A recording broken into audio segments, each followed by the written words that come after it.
Okay, so here we go. Okay, my name is Andrea Adams Morden, and I'm the host for this program. This is being put on by the California Native Plant Society Channel Islands chapter. And tonight we have this wonderful person, Pamela Berstler, sorry, All right. who's going to be telling us about how to maintain an ocean-friendly garden. I hope that you guys have all looked at, is this coming out forwards or is it backwards for you guys? Oh, that's perfect. Okay, I hope you guys have looked at the videos that Doug Ptolemy, let's see, where's his name, there, has on the CMPS site on YouTube. And he has a book to help to motivate you to put habitat in your home. And there's also a book for ocean-friendly gardens that was put out by the Surfrider Foundation. And CMPS actually has some. So, you know, if you want to get some, we have some and you could order it from us. Okay, so. Right. Pamela Berstler is from the G3 group, and I'll let her tell about her organization and take it away. All right. Hi, everybody. So G3 is Green Gardens Group. We have been around officially for 16 years, which I cannot believe.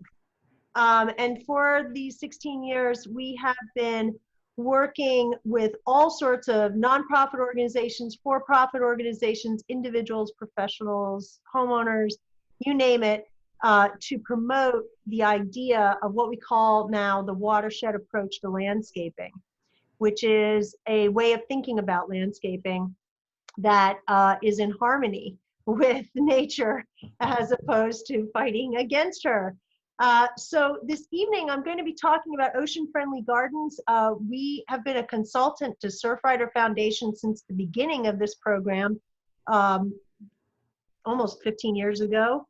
And I very much look forward to sharing with you some updates. Some of the information will be a little bit of a repeat for those of you that are familiar with the program. And some of it will be new and lots of good pictures. So here we go. All right, I hope you all can see this. Now you have to just, oh, sorry. There you go. I just have to make sure that I'm actually moving forward. There we go. All right, so our model for ocean-friendly gardens and really for everything that G3 does and all of our partners do is we call it the watershed approach to landscaping, and the model is a natural watershed.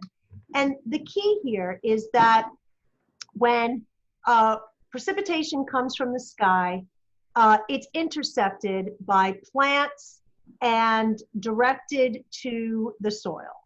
And the key here is that all of this water actually ends up having an opportunity to go into the ground, into the root zone of the plants, fill up all those pores in the root zone, before it starts really moving overland or through the soil, or is even pulled down by gravity and capillary action into the water table, percolating down into the soil to deeper levels. The key here is that all water coming from the sky is passing through this system of plants and soil before it goes into a waterway.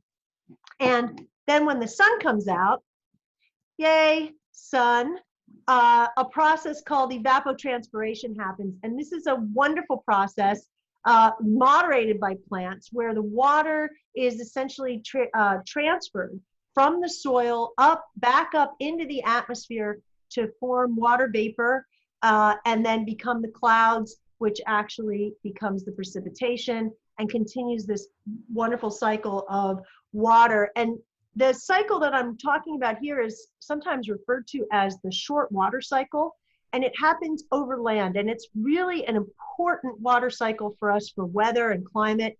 And I'm not going to talk too much about that tonight, but this is something that is super important for us to understand, that plants are the key to pretty much everything having to do with climate change. And the watershed approach models this natural watershed process of water going through plants and soil and then being brought back up into the atmosphere through the plants.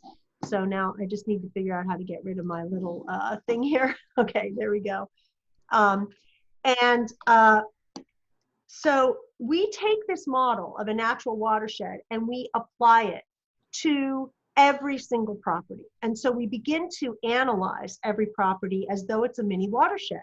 And what we're essentially doing is we're looking for the top of the watershed where water is landing on the property, and the bottom of the watershed where it's actually leaving our property.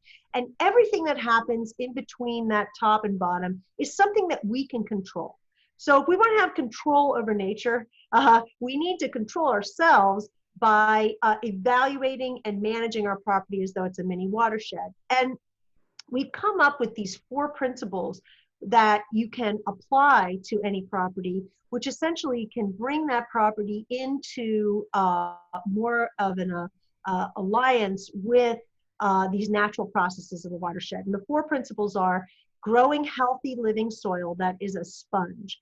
And really this is the key to everything, is having a soil sponge. Then selecting climate appropriate plants. Now, the cool thing about climate appropriate plants in the best definition is that these are local native plants. They are really the only climate appropriate plants because they are the ones that have the relationship and the long history with the site and with the conditions of the site. And so selecting climate appropriate plants is a key tenet, and it really fits perfectly into the CNPS message. And then the 3rd principle is to passively capture rainwater as a resource. So we have the soil sponge, we have these plants, and I'm going to talk a little bit more about what plants are doing. And now we're going to direct rainwater or really any precipitation into the soil sponge for the benefit of the plants. And then finally, because we are talking about gardens here, and we are talking about, in many cases, urban, suburban settings, we need to have a conversation about having supplemental irrigation. And this is essentially selecting highly efficient supplemental irrigation that's used only when necessary. And so that's really a loaded statement. It basically means that we are going to be using efficient systems. That's the materials and the design and the installation of the system. It first and foremost should be utilizing captured rainwater, so rainwater that's actively captured, and then maybe secondarily using gray water. And then if all else is utilized and thought through, okay, potable water, and through this highly efficient irrigation system, it's only applied when it's absolutely necessary. So that's a really super loaded way of talking about irrigation, and it just makes it the thing that helps you have a garden in an urban suburban setting, especially in the dry climate of Southern California, the steppe climates.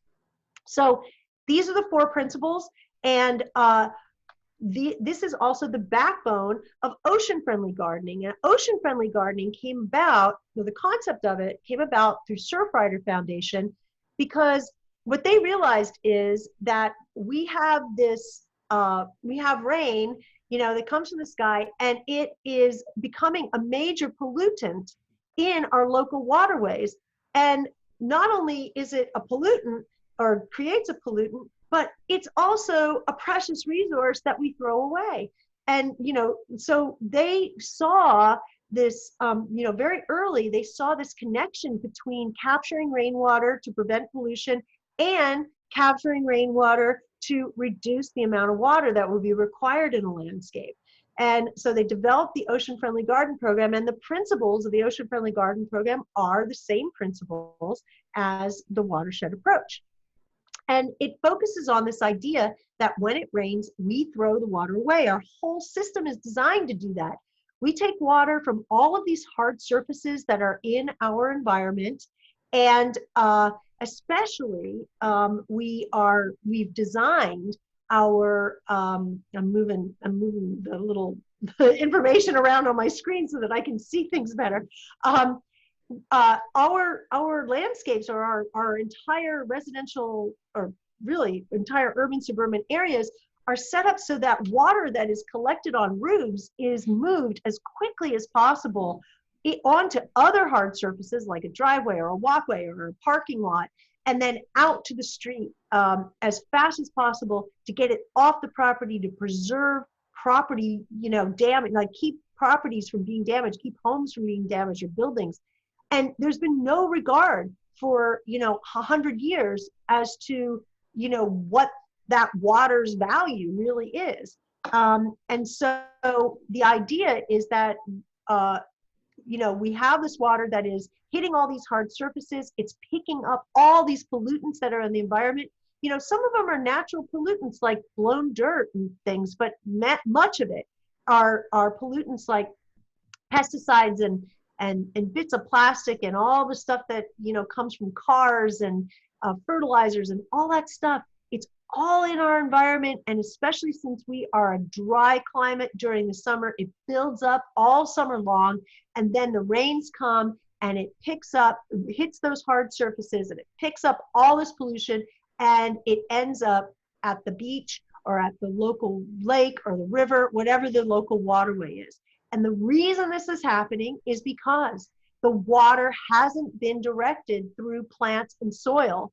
It is allowed to, or pushed really, off of these hard surfaces out into the street to pick up all those pollutants and carry pollutants that it took from roofs and so forth, just straight off to the ocean.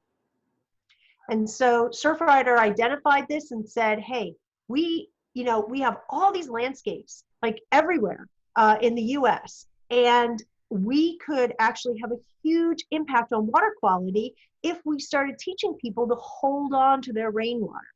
And that's really where it came from.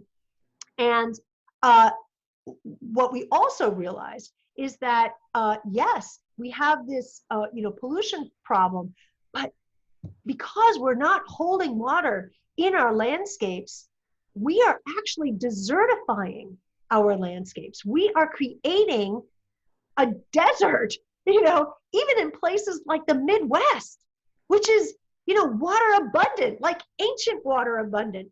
We are creating a desert in these places because we're not rehydrating our soil. We're not allowing plants and the natural water cycle to really flourish.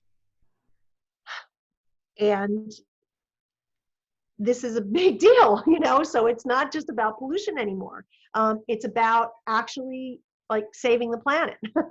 And so I put here, why do we care? Well, we have been here before. We've had this phenomenon, the Dust Bowl, and the Dust Bowl is a really great example for all of us, because this is soil that was disturbed. And because it was disturbed, it was destroyed. Its integrity was destroyed. There was no rainwater harvesting able to happen in these places. And as a result, the topsoil, was lost. And when you lose your topsoil, you lose your fertility and you lose everything. And now we're seeing this not just in places that are agriculture related, but we're seeing it now in urban and suburban settings. And so we need to take a stand. We need to do something different. And that's the watershed approach to landscaping. So tonight's talk is going to be about 5, fun things, I think, that we can do that are, I call them hardscape hacks, just because it sounded good. Actually, some of them aren't, well, yeah, actually compacted, I'm going to call compacted soil a hardscape. So it is a hardscape hack. Anyway, we're going to look at sort of 5 things that we can do. They're all related to each other, and they're all related to those principles, especially the first 3 principles of creating living soil, utilizing climate appropriate native plants, and harvesting rainwater when it is available in the soil, passively harvesting it. So let's start with living soil. Okay, this is, as I said, the most important thing that we need in a landscape, every landscape. And I am prepared for any and all native plant devotees to barrage me with questions and or comments to say, hold on a second, our soil doesn't look like this. We don't have rich soil, et cetera, et cetera. Well, that's true. We don't have rich soil, but we do have living soil in the natural environment. And that living soil is created. And it's not about the soil type, it's about the soil structure. And essentially what we are talking about here is creating soil that has the properties of a sponge instead of the properties of a brick. The properties of a brick are really easy to create. You can destroy soil extremely easily, and when you destroy it, it becomes a brick. It does not hold on to water when it's dry and release it when it's wet. It just has no, it has very little benefit. It's very difficult to irrigate. It doesn't have good nutrient cycling. I mean, a brick is bad. So we want to try to figure out, how do we create soil that is living soil that has the properties of a sponge.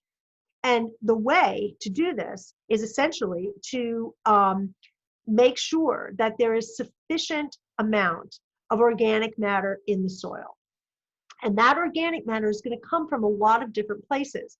So if we're fixing a landscape that is compacted, we are going to need to add organic matter. So as a quick fix to get things going. So that's going to be in the form of compost or worm castings, and certainly adding mulch. And also utilizing aeration in order to create air passages so that oxygen can be in the soil to promote these oxygenated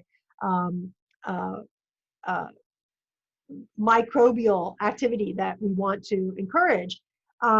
So adding worm castings and compost is super important to get the garden started, but ultimately, and in as short a period of time as possible, the need for adding organic matter diminishes or completely disappears. Why? Because we are going to be adding the climate appropriate California local native plants, and their roots do the job of adding the organic matter to the soil. That's essentially what the root structures do. So I just want to take a moment to talk about this soil sponge. And Carol Bornstein, who's on, I could see, is going to remember this event from 2015, where we had 2 samples of soil from 2 completely different landscapes.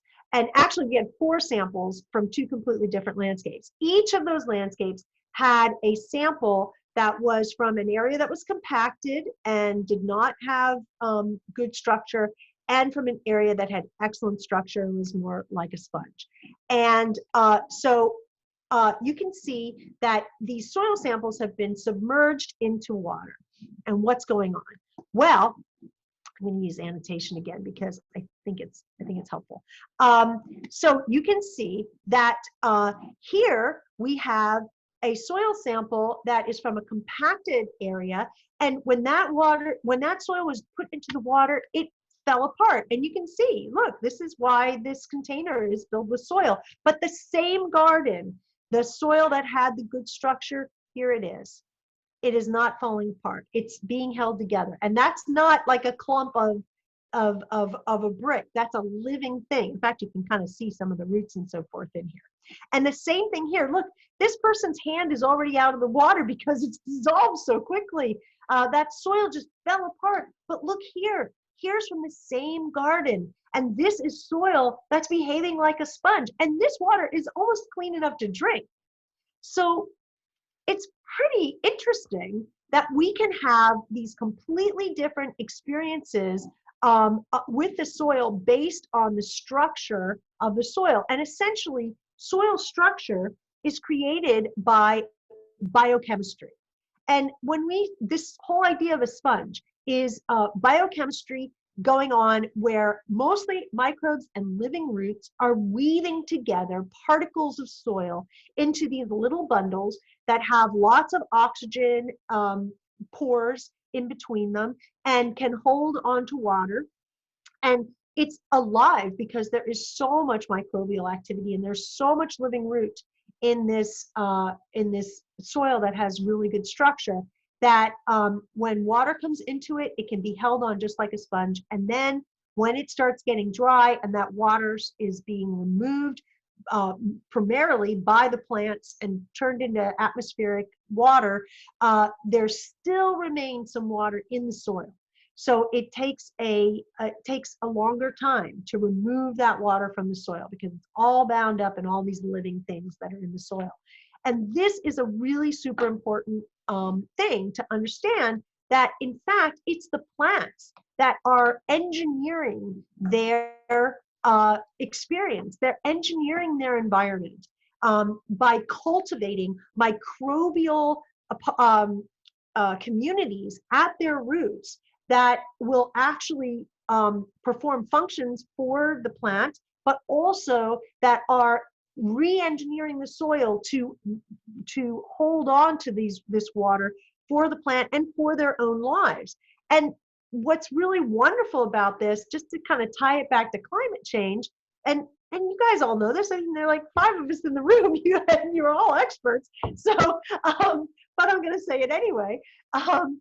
What's going on is that these plants are actually extracting the carbon from the atmosphere, and they are converting it into various forms that they can utilize. One form is to build their own tissue and create their own structure, and maintain their bodies.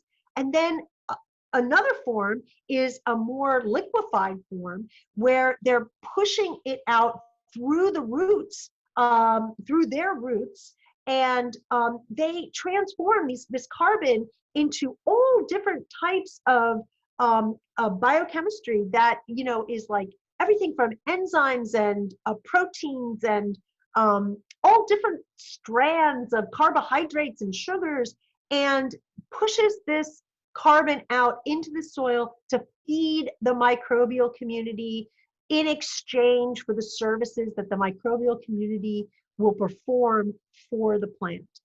It's like mind-blowing. So California native plants are engineering their environment to make it more sponge-like, to hold on to water, because they need that to happen in order to make it through the dry summer. And they are actually working in community with each other, sharing these resources. And so that whole microbial environment and the root systems of the plants are integrated with each other, forming a huge collusion to re-engineer the earth.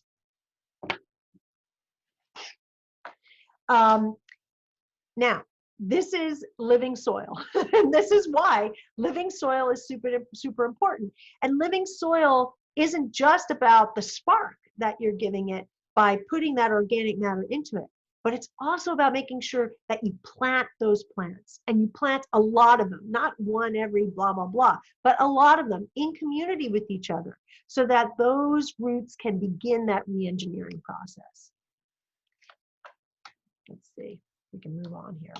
Yeah, so plants are actually the original carbon farmers. They're the ones who are going to they're going to save the world if we let them, if we can help them to do it. And as I mentioned in the beginning, this the plants are re-engineering their environment, but we have to help them to do it because we have actually created all this compaction. And by creating the compaction, even when we put plants into the ground, and say, go to it, do your thing, they are struggling because they are having to, overcome our failure in order to really have that root structure that can begin to re-engineer the soil. So we need to be thinking about how can we decompact our environment for the benefit of the plants, so that when we put plants into the ground or encourage plants to be growing, that we are actually giving them a good start, so that they can do their thing and they can thrive, like from the get-go. And if we look at gardens that have this massive amounts of plant material and everything in community, we can see the abundance. We can see that it works, and that it's this living soil that they are creating is, a huge advantage. And so I'm going to show you some pictures of gardens. Some of them, are made, like this one it's got some native plants in it, but it also has other species in it. But look, they all have mulch. They all have been built with this idea of creating an environment that's going to get these plants off the ground, so that they can create their own mulch in the future, and they can have their living roots re-engineer the soil. And this is a key component for gardening and key component for ocean-friendly gardening. That's my background picture, flopped. But you can see, so lots and lots of plants. And I think that that's really something for us to think about, is that in order to create the living soil, we have to plant plants.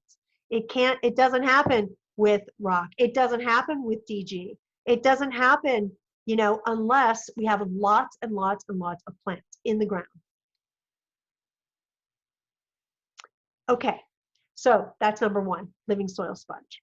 Number two, swales or swell. Okay, ocean-friendly gardens, again, all about keeping that rainwater out of the ocean. And so what we realize is we need to have a way to detain the rain. And the thing that we want to do is hold on to what's called the first flush. First flush is essentially the first inch of rain after a dry period. So in Southern California, we go, and this is changing, right? I mean, we're getting rainfall sometimes like much. These things that used to be, 50, 100-year storms are now kind of becoming the norm. It's a little disconcerting. But in general, we have these dry periods, and then we have rainfall that is, half inch to an inch and a half, let's say, of rainfall, and then another dry period, and then another rain event, and so forth. So each time it rains, the first inch of that rainfall is the most polluted part of the event, because it's cleaning up, all the stuff that has built up on the during the dry period on the hard surfaces. So we want to figure out a way to hold on to that rainwater, especially now. I personally want to hold every drop, but that first flush is like the really important part. And oh, by the way, all those things that we consider pollutants are actually things that the microbial community is pretty jazzed to have. So, in general, getting all those, hydrocarbons into the ground, a living soil sponge, instead of allowing them out into the ocean, can be actually a good thing. So, or at least a neutral thing. So it's important for us to remember that 1,000 square foot of roof or hard surface will generate 600 gallons of water for every 1 inch of rain. That's a really great number to kind of have in your head, because you can very quickly see that, in a place that gets maybe 10 inches of rain a year, this is 6,000 gallons of water that you're generating off of every 1,000 square foot hard surface. So certainly from your roof, but also from every other hard surface that you have, on your property. And that's significant amount of water to be directed into the landscape, or to be harvested in an active way, put into a cistern or a barrel. But if you want to put it into the ground, you only need 150 square feet, 6 inches deep, to hold that 600 gallons of water. Now let's think about that a second. most of us have on our property 150 square feet that we can dig down 6 inches and direct the water into it. So suddenly, thinking about holding on to rainwater doesn't require massive amounts of land. It requires that we have these small depression areas that we can capture the water in, and the water that is being generated as close as possible. So there's a downspout on one side, you have a little depression on that side, and then a downspout on another, you have another depression. Anyway, the point is that this very shallow capture and really a relatively small catchment area can hold on to every inch of rain. So it's not just that first inch that happens in the year, but it's every time there is an inch of rain. And the more spongy and the more planted the area is, the more rainfall that can be captured in a single event. So this idea of holding on to the rainwater is pretty important. Now, the key here is understanding that the soil, the root zone of the plants. So this is just the root zone. I'm not talking about infiltration down into the water table. I'm just talking about the root zones of plants. This is the largest freshwater holding container in the world, the root zone of plants. And in our garden, the root zones of the plants, the soil sponge, if you will, is going to be able to hold on to far more water than any rain barrel or any cistern ever could.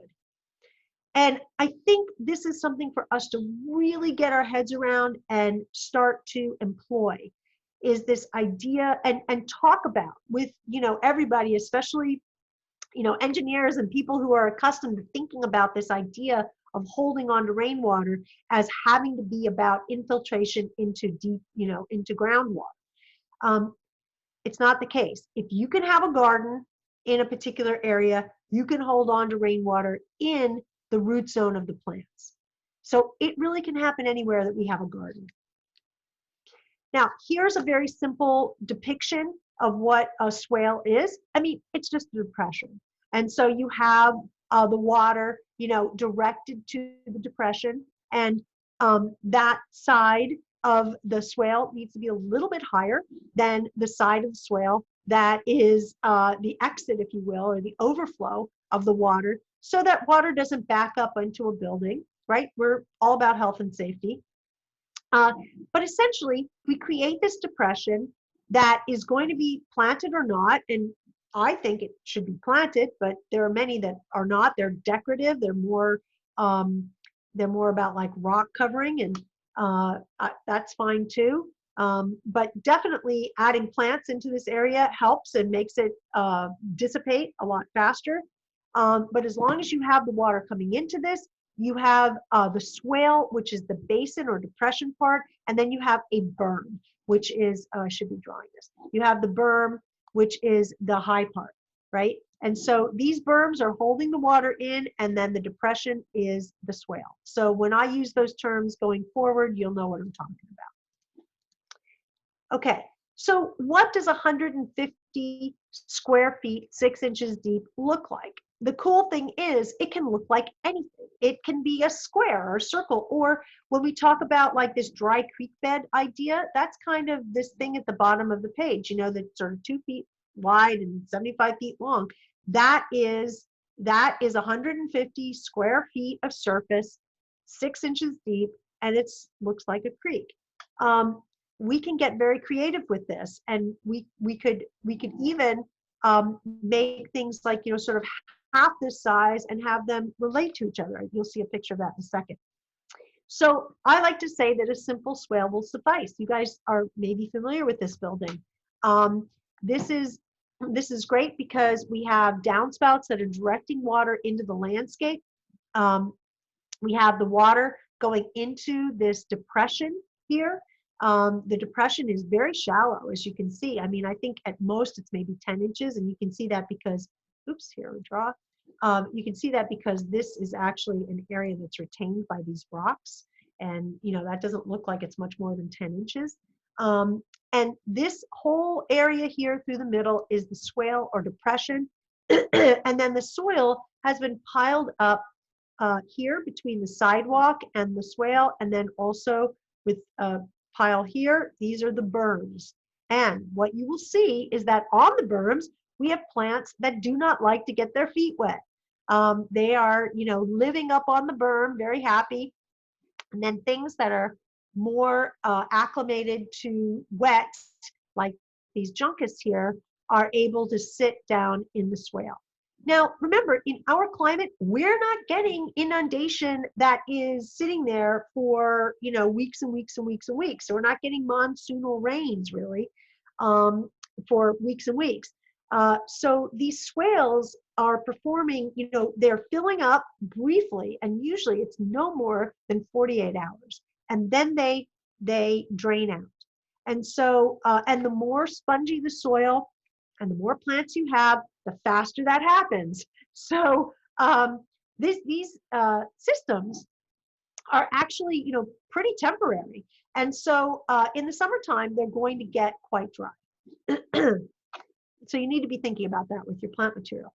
And so these swales can look like something, right? They don't have to just be, gouges in the earth with a bunch of rocks in them. They can actually have, a very beautiful form when they're dry. And then when they're wet, you can see what's going on. And so here's an excellent example of one. I'm going to show you some other pictures of this later. It's very young in this picture, but you can see there's a berm in the middle and a berm between the swale and the sidewalk.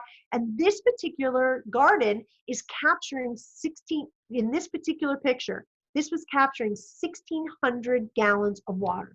4 inches of rain were coming onto this landscape and being gathered. And the 4 inches that fell on the roof also went into this landscape. So this landscape was harvesting not just 1,600 gallons off of the roof, but 1,600 gallons that fell on it. So really, this should be crossed out and turned into 3,200 gallons of water in one event right there, right in the landscape. So this is the kind of stuff that we're looking to do.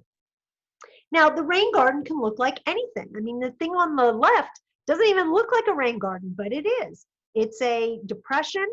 It's filled up with gravel and some plants, and the water's being directed into it by this rain chain. On the right, we have a swale that goes down a parkway. It's actually, as you can see, it's got a slope. This is in San Diego. The Ocean Friendly Garden Program converted this parkway into it, and you can't see it in the picture, but right here, like right down here, is the ocean. So water that used to be flowing, out of, off of these sidewalks and so forth, and just going straight down to the ocean, is now being directed into a swale where it's being enjoyed by this plant material. So that's pretty fun. Let's look at some more examples of these swales, and you'll see that they look different everywhere.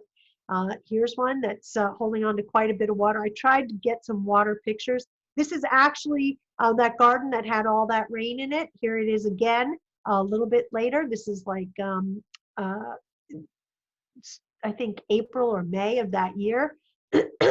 Here's a wonderful garden by the Urban Water Group, Marilee Kuhlman, for those of you who know her. Really just a fantastic freaking garden. And you can see these things are, these are individual basins that are relating to each other. They're filling up with water temporarily. And this is a small property, but these people now have this amazing water feature when it rains. And all these plants have the benefit, and a lot of native plants all have the benefit of that rainwater and don't need that supplemental irrigation. So I think this is a really amazing rain garden or swale, to hold on to the rainwater. Here's another one. This is actually in like Hancock Park. It's a, it's a ritzy neighborhood, and And it's designed to, you know, be a beautiful garden, and it's also functional as this rain garden. So here it is holding on to the rainwater in the rainy season. Here's another one. You can almost not even tell, you know, that this is a rain garden, but it is. The middle section is a whole water harvesting system there. And you know, here we have native plants in spongy soil covered with mulch. I mean, this is also a rain garden. Here's one that's much more, you know, determinately a dry creek. This actually gets hundreds of, you know, thousands of gallons a year coming through here, because almost the entire neighborhood dumps into this side yard of these poor people and comes through here. But now, instead of it just being directed through pipes out to the street, it's being held in the soil for the benefit of the plants. There's another one. Again, it's, you know, people like to use the rock to make it seem more like a creek, which is awesome. But the key really is the plants and the living soil. And one more, this one's in Santa Barbara. And you can see it is designed as a dry creek, but it's also holding on to the rainwater. And here we are in San Diego, same thing. So all of these things are what we call swales and berms, holding on to rainwater, and they all look different, and they are all utilizing the principles so far of the living soil and the climate appropriate plants, and they're holding that water in the soil. And here's a basin. This is like a close-up of a basin that's vegetated with grass. And I threw this picture in because I love them when they're filled with water. This is, you know, at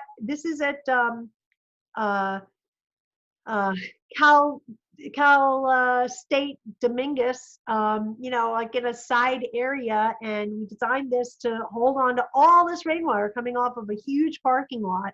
And, you know, it's, yeah, in the wintertime, you know, it's not a big blooming thing, but look at it holding on to this rainwater. Believe me, when the spring comes, this is just a fabulous blooming, you know, environment as a result of all that rainwater.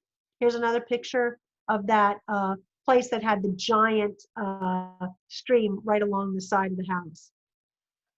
So that's swales. 3, plan for permeable hardscape.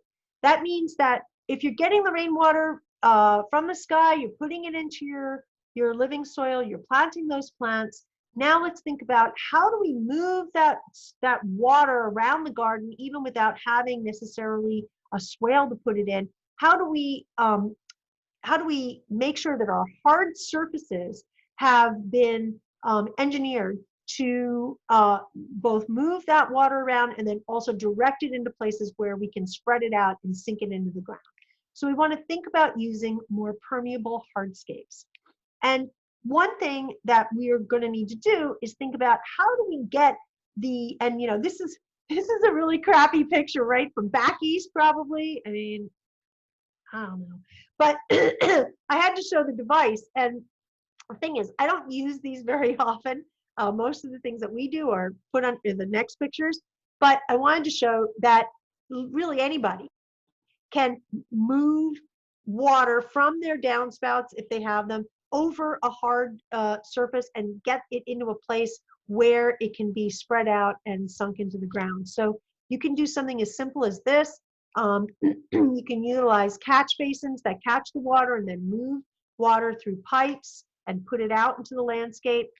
You know, that pipe from the catch basin, you know, could be delivering the water into a mulch basin like you see here. And I just wanted to show you very quickly that what we're essentially doing is we're cutting lines that are directly connected from the buildings into the street. And we are redirecting that water into the landscape so that we have the option of capturing it. And the way we do that, and you can see right here, is you know, we basically cut this pipe that used to go this way, and we're redirecting it now into the landscape. It's pretty radical, but it's really a cool thing. here, I think I've got a couple more pictures. There you go. You can see it. And you can see that this old pipe was actually covered with a piece of filter fabric and kept in place so that if for some reason this garden, gets really saturated, the soil gets really, really saturated, water can still leave the property and go out through that pipe out to the street as it was originally designed. But we're counting on our soil and plants to not let that happen. And what we've done is we've redirected this water, into the landscape instead of allowing it to go out to the street. And I think there's one more picture here. Yeah, and so then we have some rock in, the area where the water is going to be dissipating, so or dispersing, so that there's a, it takes the energy out of it. It doesn't like erode the area around it. And yes, this pipe gets cut at the grade once we have our finished grade. The pipe gets cut and this little pop-up thing comes down to the ground. This is what this garden actually looks like now, after these diversions were made. And I just want to show you, this is one area, and I think the other area is here, where the pipe was redirected. The pipe was coming across like this from the building, but it was redirected into those areas. And let's just see, I think I might have a little animation here. Let's just see. Yeah, there you go. So these are actually a little bit further away. So you can see right here under this plant and under these plants are the dispersal devices that are taking all that water. And then this swale, which also doubles as a walkway that runs through this landscape, it's just mulch a foot deep, and that soaks it all up. Okay. So we want to figure out ways to capture what we can and spread and soak the rest. I mean, here we have a situation where we're capturing it into infiltration basins because we have a very, very narrow area and we have an 8,000 square foot roof of water that we're trying to keep from going off onto hard surfaces. So we do need to make some devices that allow us to put water into the ground faster. But then after we're done doing these devices, we end up covering it like this. This whole pathway is permeable, and all the water from the roof of this 8,000 square foot structure is going into this pathway and ending up staying on site instead of running off into the parking lot that's adjacent. You can see it's an ocean-friendly garden. We got our sign in. So hardscape, we want to make more permeable. That means we break it up, we direct the water into these areas, we allow it to spread out over those hard surfaces or hard-ish surfaces so that it can soak into the ground. And all of these situations, these could have been pathways that didn't have any gaps in them, right? It could have just been a big hard slab. But instead, we have these channels and we have these walkways that are accepting water instead of shedding the water into the street or into the ultimately into the ocean.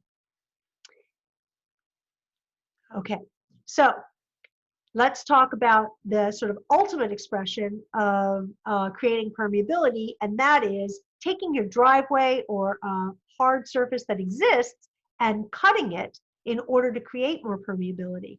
So that's the case in this particular, in a couple of pictures that I have for you, but in this particular case, this was a giant driveway, slab of concrete, and it had cracks in it. And so what did we do? We decoratively cut out some areas to do this decorative flagstone to tie it into, other hardscape. But then we took the opportunity to cut these channels into the concrete to create areas for water to be able to soak down through those channels into the ground. And so this is something you can do. It's super fun. You rent a concrete cutter and you cut your concrete and you fill it up with rocks in this case or gravel.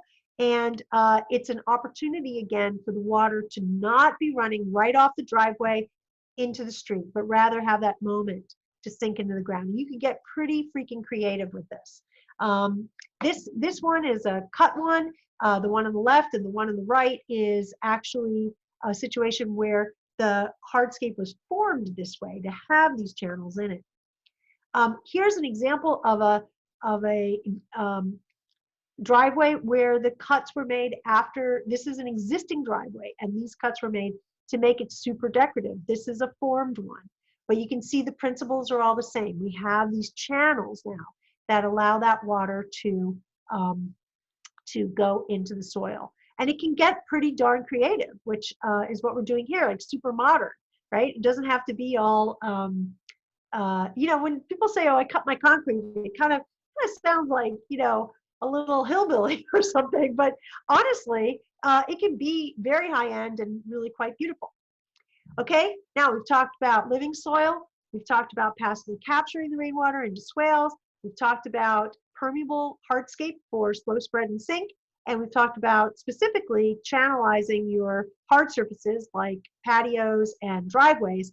And now we're going to start kind of putting all these things together, because that's actually the beauty of an ocean-friendly garden or of a watershed approach to landscaping, is we want to use all these techniques, not just one like it's some kind of device or some sort of special thing, but rather thinking about the landscape holistically and really putting together these strategies. So here is an example of putting these strategies together. We have both a rain garden, or a swale area, and we have the permeable paving that is allowing the water to go in, and we are massively planted with plants. So any open area is covered with mulch, and if it's not open area, I mean, it's planted, pretty extensively. Here's a wonderful case study, because this is in the Bayona wetland, which, or Bayona watershed, which is impacting the Bayona wetland. And this was a property where you can see at, wait, let's see, hold on a second. There we go, lots of downspouts. And these are all areas that were capturing water. What was happening here was water was actually coming from the street onto the property because it's lower than the street. So we designed it to hold on to all that water, both water coming from the roof and the water coming from the street, and put it into the landscape. And the way that we did that is with, as you can see, let's see, these, these areas here are permeable. And then this mound, whoops, this mound right here is a giant berm, that's going to hold water into a basin that's on the other side of it. And we have all this permeable paving and lots of native plants. I mean, it's like super planted up. And let's see what the other side looks like. And here's what it looks like on the inside for the people. It's like a giant water feature.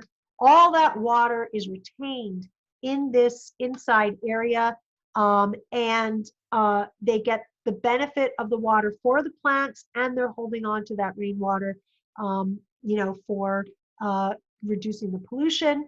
And they've planted plants that are not requiring a lot of water in the summertime, and so it's a beautiful combination, and it's a garden that thrives because of the rainwater. Here's an example of cutting existing hardscape, adding permeable pathways, doing lots of planting. Same thing here. We have a permeable hardscape. We have lots of planting, and we're holding on to the rainwater. You can tell with this rain chain in the middle. Ocean-friendly garden. I mean, this is a crazy ocean-friendly garden in San Diego that I should have put the before picture. The day it was all planted. All these tiny plants, and everyone's despairing. Oh, this garden is never going to grow in. And a year later, it looks like this. And crazy. Look at this Dudleya. It's crazy, right? Anyway, these are all gardens that are holding on to the rainwater, and they're doing a thing. Oh, this is another view of that garden in Hancock Park that has the that is this is a swishy neighborhood, and yet it's doing all these wonderful things for the neighborhood. Here's a project in Long Beach, which I just love because I love the cat slide roof. But here we have just a small property, but lots of water coming onto it. And so we determined that we were going to slow spread and sink it into the landscape. There's the downspout, which you can see now that the grass is out. And here it is after we have done our job. And you can see we have permeable walkways, you've got berms, you've got a detention area, and it's really rocking after just a few months, really. Here's another project. This one's in Ventura. What we added here, the sort of novel thing, is we have this curb cut that's taking water from the street into. There's actually a basin here. You can't really see it because it's filled up with mulch, which is really the best way to do a basin, is just make it disappear by filling it with mulch to become a giant freaking sponge. But we're taking the water from the street into this parkway. And in addition, we have water that's coming from downspouts on the house, and one over here coming from the back. And that's being held right here, in the middle of the garden for the benefit of all these native plants that we've planted. These people are CNPS devotees as well as Ocean Friendly Garden devotees. Here we have another one. It looks like a regular landscape, but it's performing in a different way. Another example of a swale. Here's a multifamily building that has the swale. It's got plants, and the thing about this is mixing plants, from various pallets, but it works, in these really tight settings. Oh, I promised a picture of my background here. This is the garden before, and here it is after. Permeable walkways and permeable hard surface down here, and lots and lots and lots of native plants, a native meadow down here. So really a lot of stuff going on. Another one, and a very proud designer. Yeah, Ocean Friendly Gardens, mixing it up. Here's another picture of that garden that I showed that was holding on to 3,200 gallons of water in that one rain event. Here it is in the summertime of the first year that it was installed. And yes, are there plants in here that are not California natives? Absolutely. Even though this person is a CNPS member and harvested most of the seed for this garden and grew these things from, from seed. Oh, and there it is 2 years later. So you can see it really, these just look like gardens, they don't look like anything. They look like, beautiful native gardens, but they don't look like a weird garden, which I think is super cool.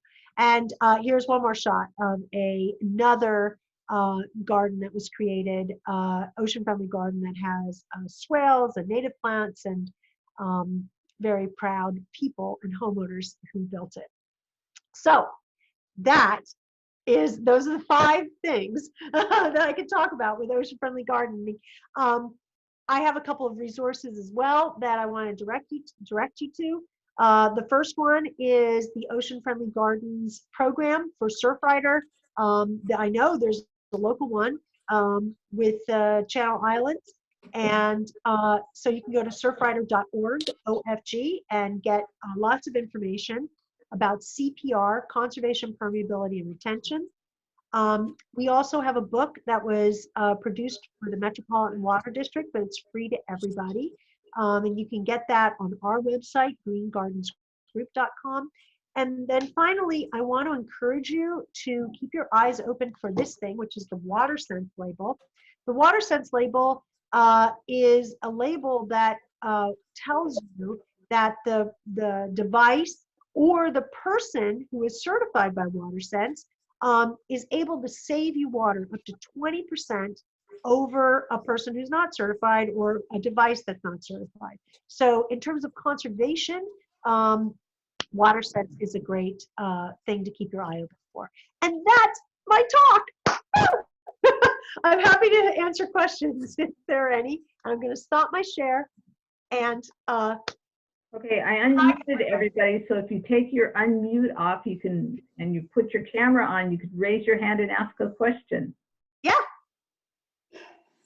Well, I can't put the camera on. Oh, okay, maybe I have to do something No, more. but you can raise your hand, I think, by how do you raise your hand? I don't remember. But anyway, you can just say hi, just talk. Hi. I'm Roberta. I've had an ocean-friendly garden for, I don't know, 5 or 7 years. Yay. And I was very interested to watch this to see if there's anything I had forgotten or could do better. And the one failing I felt that I had was about my driveway. And I had thought of cutting a strip. I saw this on a theater paying garden tour in LA, where they had about a, I don't know, 8-10 inch strip at the end of their driveway cut out and excavated and filled with gravel to drain that. But I thought, wow, I've got all these fabulous cracks. Right. I could make that into an art thing. Exactly. So I think that's what I'm going to do. I know a concrete guy, and he's going to owe me money for furniture he's going to buy for me. So I'm going to have him do that. Great. So I'll I'm so glad. even more compliant. Yeah, that's awesome. Garden. Yeah. So this has been very great, and yeah. I'm glad you like it. Yeah, that channelizing the driveway, either when we're pouring a new one or retrofitting old, that is a standard practice in our design practice, and really almost everyone points to it as like the thing that they're most jazzed about, changing things that way. Yeah, mine's a double driveway too. Ooh. So yeah. Take a picture and send it to me. Okay. So when you make those cuts and spaces in the driveway, what happens when all the little plants start growing up in them? How do you deal with that? You don't get that much because so there are two things. First of all, the concrete is usually 4 to 6 inches thick. So that's quite a bit of gravel that's in there. It's not a skinny little bit of gravel, which is what really encourages weeds. But when you do get weeds, it's pretty permeable, and pulling them out is not that difficult. So, I mean, when a weed seed blows in, because that's really the most the way that you're going to get weeds coming up through it. So the other thing is several of the ones that you saw that we've done, we use a material that it's like a polymer, and it gets mixed with the gravel before it goes into the channel, and it glues the gravel in together with holes in it. So so there's gaps in between it, right? But it glues the pieces together so that they don't move around, and those don't have anything that come up through them. But water goes down, but plants don't come up. So that's another alternative, and you can just Google search. Thank you. For that. And yeah, so you can search and just say, that you're looking to glue, gravel in a driveway, and there are a bunch, or gravel, any, pathway or whatever. And there are a bunch of products that you can utilize for that, if that's the way you want to go. But it that sounds great. Pamela, the images of those driveways with all the channels, I didn't see any that were intentionally wide enough to allow for vegetation to grow. And I've actually seen some myself that I think are very successful. And if you're going to go to the trouble of cutting, channels through an existing driveway, is there some reason why you wouldn't just make it even more substantial and put in some vegetation? No, I know. That's great too. I didn't have any handy pictures of that. I mean, we do that also, not so much driveways, although there's this thing called the Hollywood driveway, at least it's called that down here, which is essentially taking out the middle of the driveway, right, so that there's, concrete for the tires, and then vegetation can be planted in the middle of it. Right. most of the time when we're doing something that has like vegetation, stuff like that in it, it's more in like a patio setting or, you know, like planter adjacent. So yeah, I should have put some pictures of that in. I'm sorry. Thank you for pointing that out. I just wanted to make sure you were not showing them because, you know, you thought there was a problem with that. No, I love that. I love that. Right. The more plants, the better. And I also wanted to know what your thoughts were about pervious concrete. Oh yeah. Yeah, pervious concrete is awesome. There's sort of two kinds of pervious concrete. One is made with no sand, and the other one is all sand and no gravel. And so those two, there are two different kinds. They have different porosities or pore structures, I guess. They both drain very quickly, but they have, you know, and they have different looks. The permeable concrete that is all gravel with no sand looks more like a rice cracker. You know, it Like what? like a rice cracker. You know, like a Oh, okay. A rice cake? rice cake. Thank you, rice cake. yeah. Or popcorn cake, right? Yeah. And then the ones that are sand, you know, really look like sand finished concrete. You know, it's like quite beautiful, but water goes through them. And I love them. The challenge with them is that they, and this is also a challenge with the glued channels, and that is that debris can build up on top of them, and so they need to be cleaned. And the way that you clean them is actually by vacuuming them. So you run a vacuum over them once a year, you know, Like a shop vac. Yeah. Shop vac to take the debris out of those pores, because otherwise that reduces the you know, effectiveness of the permeable concrete.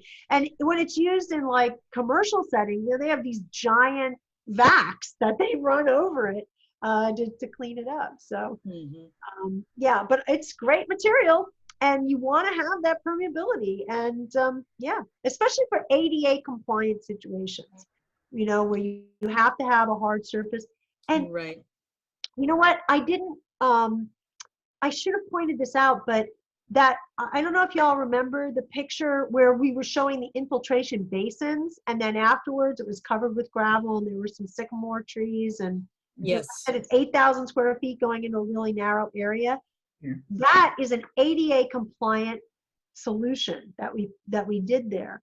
And essentially what it is, I hate that, what it is essentially it is these very high strength 2-inch tall polymer or plastic cells that look like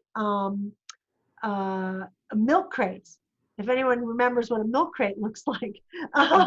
You know, but they're 2 inches tall, and they're used to make the pathways. In fact, Marilee Coleman was holding one up in the air. But anyway, they're used to make the pathways, and then the gravel is put into those cells and completely covers it, so it just looks like a gravel walkway, but it has this surface underneath it. And that is both a rainwater retention area, so it holds on to the rainwater and keeps it permeable, and it also is solid and an ADA compliant surface. So if you have situation, pardon me? A wheelchair on it? Yeah, wheelchairs and everything. And it doesn't have, the gravel is in the goes down into the cells and fills up those cells. And so, yeah, it's really pretty awesome. So you can ride, you know, bicycle or wheelchair, or, you know, trouble walking, all that stuff.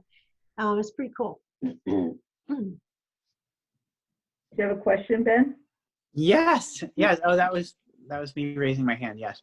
You gotta raise So it low, because it just looks like you're stretching when you do it that way. Oh, yeah. No, we have a double wide driveway, and the backyard pours rain around the side of our house into the front yard and out the driveway in major storm events. And so this is kind of a new thought that you've implanted, but I'm curious, would it be more than $25,000, say, to do this kind of work? Oh, well, it really depends on so it depends on what you're really asking. I mean, if it's a retrofit where you're cutting into it, I mean, that's something you can do as a DIY project, and it's definitely not $25,000. It's, a couple thousand by the time you've rented the equipment or you've hired someone to just do the cutting, and then disposed of that concrete, or unless you use it in your landscape, which I recommend. That's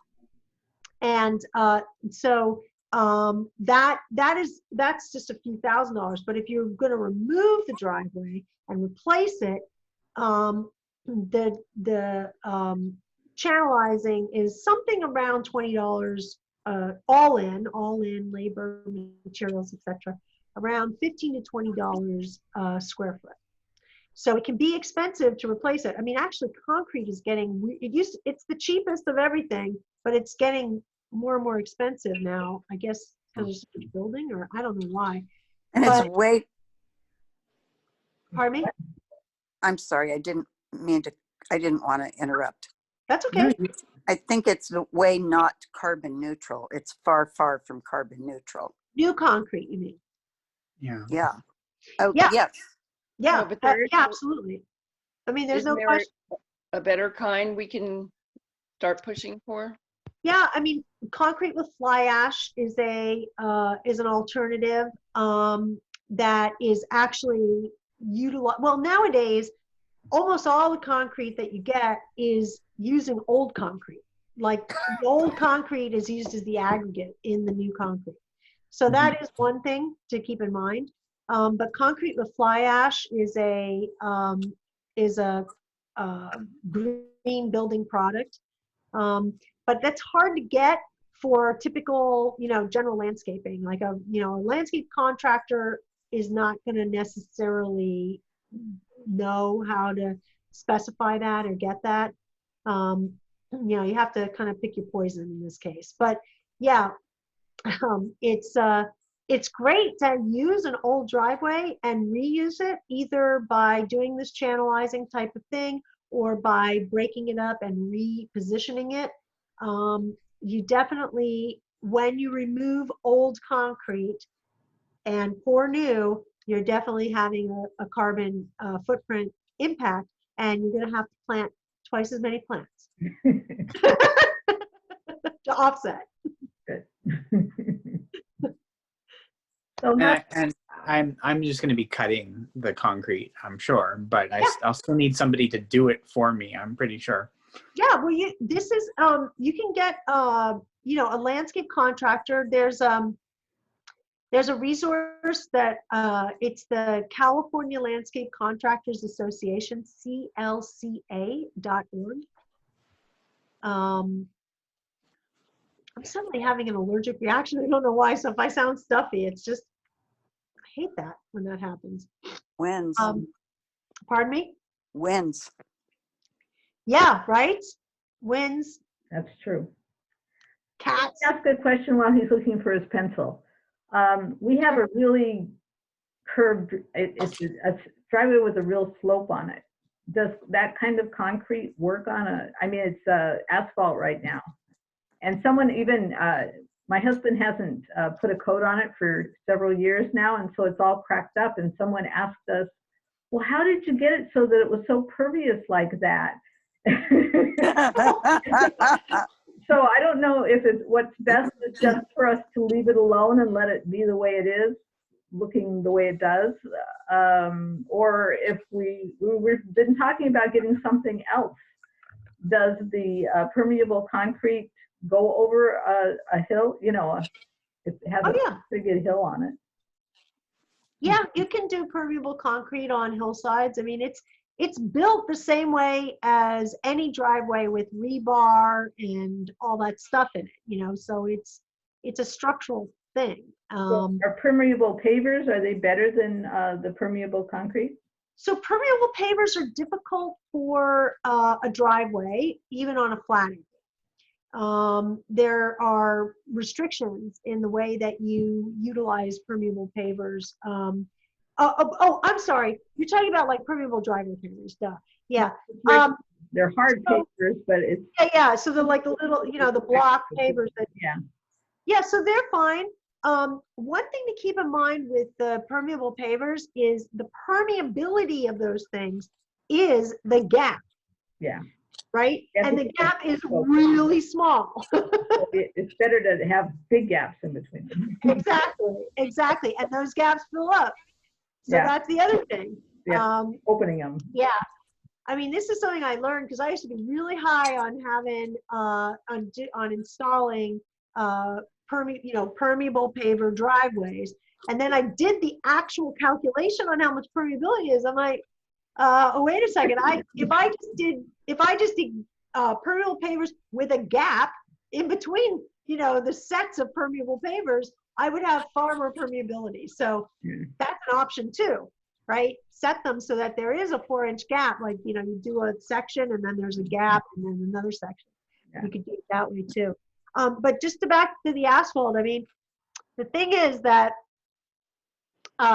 one thing that we like to do with asphalt, I mean, we like to remove it, but if we have to work with it, is paint it, like clean it up and paint it. There's a asphalt coating. I don't remember the name of it, but again, you can search asphalt coating. My husband doesn't want to do that anymore. Oh, he doesn't. Okay. He's doing it for years. Okay. And it's not permeable. Yeah. With something. Yeah, I mean, cutting it is still an option. Poking holes in it and planting in it is an option, or letting nature do its thing, like following nature's lead. I was also thinking that when it cracks up like that, it's taking a lot of asphalt down to the beach. Yeah, that's true. Of course, That that's is a rough true. area, so it doesn't matter too much. anyway. Asphalt driveways are really noxious. Yeah. I mean, or asphalt anything is really super noxious. So, not a huge fan. I If think you could replace it, it would be great. yeah. I think he has his pencil now. Yes. Okay. Yeah. CLCA. Got it. Okay, good. And Thank you. that's a resource for landscape contractors. You can talk to them and ask them if they would come and cut your concrete, and they may even have suggestions for planting the strips or for adding the gravel and that sort of thing. And the gravel is really pretty small. It's 3/8 inch or smaller. So it's small gravel. Pea gravel. Yeah, it's pea gravel. And you do want it to be round instead of, when you do gravel, well, when you do gravel for like a walkway, you're not looking for round gravel. You're looking for gravel that's square or flattish, that's like more sharp. That's a walkway gravel. And the reason is then it kind of meshes together so that it's not squishy. Have you ever walked on a pea gravel walkway where the gravel is, first of all, too thick, and then secondly, it's round, and so you're like swishing down into it, and it's actually really hard to walk on and very uncomfortable. So when you do a gravel walkway, you keep it thin, and you use this more squarish stuff. But in the driveway, you don't want stuff locking together, and becoming tight like that. You want it to maintain that round, round thing so that you have more porosity. So round 3/8 inch ground. Huh? Are we having fun? We're having fun. Yeah. Small but mighty group. I'm loving it. Somebody put a question in the chat box. You have access to it. If the entirety of a property is on a 30-degree grade, what, if any, would be the possibility to retain water? Okay. I am, This is for Eric and Alea. I'll tell you what, give me, can you give me access again to sharing? Eric, you turn on Okay, your. no, I'm sharing my screen. Okay. So I'll tell you what, Okay, so let's imagine, actually, no, this is bad. I mean, it's just a slight slope, but you see the idea. Okay, so here's the thing. Whenever you have a slope, like this is, oh, freak, sorry. Ran into difficulties here. Okay, whenever you have a slope, right, this is your slope. Your rainwater capture on the slope is on the contour. So what you do, you never are trying to capture this way. You're always contouring. So what you would be doing is creating basins and then swale on contour, another place to sink, swale on contour, another one, and so forth, across like this, and flowing into, basins, tiny, like 3-inch to 6-inch basins. And then, and if you do want to get more aggressive than 6 inches, you retain with some stones the upper parts of the basin, and here's where you plant something right here in the basin or right along the edge of the basin to retain it. So you can plant on any slope and you can retain water on any slope. And one thing that I want to recommend, a resource that I want to recommend, is the rainwater harvesting for dry climates by Brad Lancaster. Brad Lancaster, rainwater harvesting for dry climates. And he goes through like a step-by-step of how to do hillside capture. The key though to anything that I've talked about tonight is shallow, shallow, shallow. That is the key. You're not digging, you're not digging 12 inches even. It's shallow little divots. And planting the heck out of it. Eric, did you guys have another question or anything else that you wanted to ask? Aaliyah? Oh, well. Well, thank you. This was fun. Yes, this has been great. Okay, we have it recorded, so we can recommend it to other people too in the future. Yeah, right? We're recorded. It's all cool. So more people will come and listen to it later, I'm sure. Great. I'm delighted. We will recommend it to many. Thank you. And wonderful photographs as well. They're very convincing and beautiful. So that always helps. Thank you, Carol. That's very nice of you. Oh, you're welcome. It's weird being back in private practice again. I have to say, well, it's really, it's a part. So G3 is still alive and well and doing all great stuff. And I'm also working in private practice in design and construction again after a 15-year hiatus. And I'm just loving it because it's really, people are awake to what's going on in general. Yep. And so it's really exciting. I don't have to, they've all seen fungi, fantastic fungi or something. And, they've got lots of questions about soil microbes. I'm like, oh, that's cool. Well, and you're getting to practice what you preach. So yeah, exactly. Yeah, good for you. Thanks, well, thank everybody. you. Thank I'm you. going to sign off. Can I bring up one more thing that I saw Sure, from an Leslie. earlier CNPS program about gardening for dogs, native plants for dogs? Oh, yeah. And a couple of the people had artificial turf in part of their yard. And, the one guy said, well, my dog liked to go lay on it. He must have been in Northern California because it's warm in the, sometime. But to me, down here, if I'm walking in bare feet and I go on artificial turf, it's really hot. Yeah. And I just don't find that it's an acceptable kind of surface. So I just wondered if you could comment on that a little bit, because Well, you're not alone. The good news is that almost every person who is like really, really thinking about this in a holistic way is in the same way of thinking that, yeah, artificial turf doesn't have a place, except Yeah. I mean, I will tell you, we do artificial turf. It killed me. I couldn't believe it. Oh my gosh, I'm in a practice that's doing some artificial turf. Well, there are a couple places.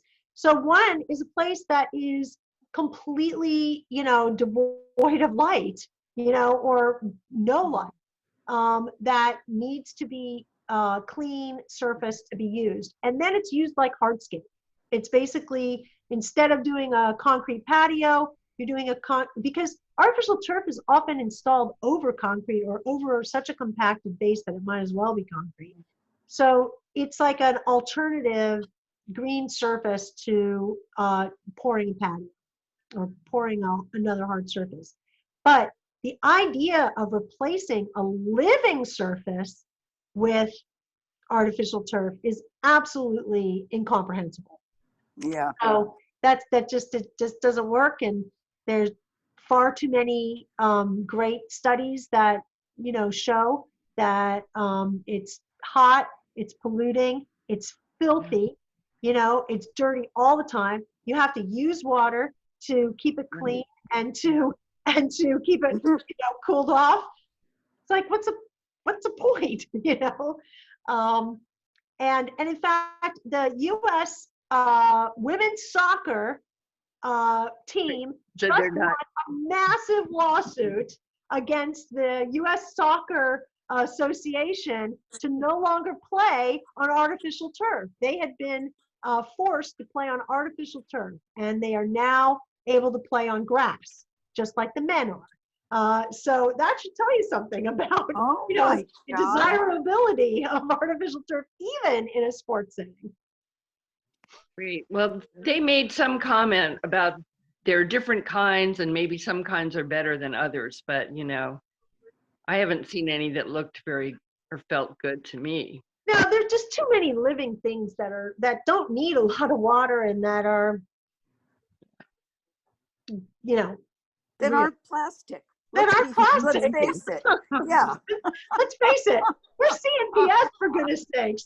Well, that's why I was surprised at this program. It was a CNPS program. Yeah, Oh. I mean, so one of the challenges that we have in all of our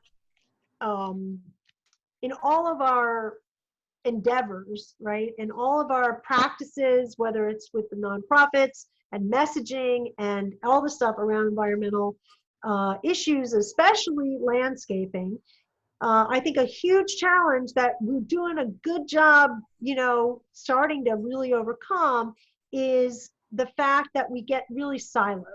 So the people who are stormwater people don't think about like the root zones of plants being, a valuable terrain, right? They're just thinking about how do I get water back into the groundwater and then, or out of the ocean. And then, you have native plant people, some who don't think about, oh, well, what are the other benefits of a garden other than having native plants in it? And how do you actually convert from a compacted urban setting to a more natural setting? They're not thinking holistically because their messaging has to be so targeted in order to generate membership and revenue and all that sort of thing. And that goes for like every single environmental organization that's out there, but especially in landscaping. Landscape is an integrated system, and it's a complex integrated system. And so we can't think in silos anymore. We have to be thinking, about climate appropriate plants are California local natives, and they are integrated into stormwater capture, and stormwater capture, is integrated into living soils. You have to have living soils in order to do it, and so on and so forth. And that's really my point. Another question for you. Oh, I know if I talk long enough, there'd be another one. I don't know. He wants to ask you a longer question, and he asked if he could have your email. Oh, sure. Put your email in the chat so he could get it. Why can't I find the chat? I'm having, I don't why know. am I having, oh, there we go, chat, yay, okay, oh, there we go. Okay, here we go. Here is my, you can send me, no, just send it directly to me.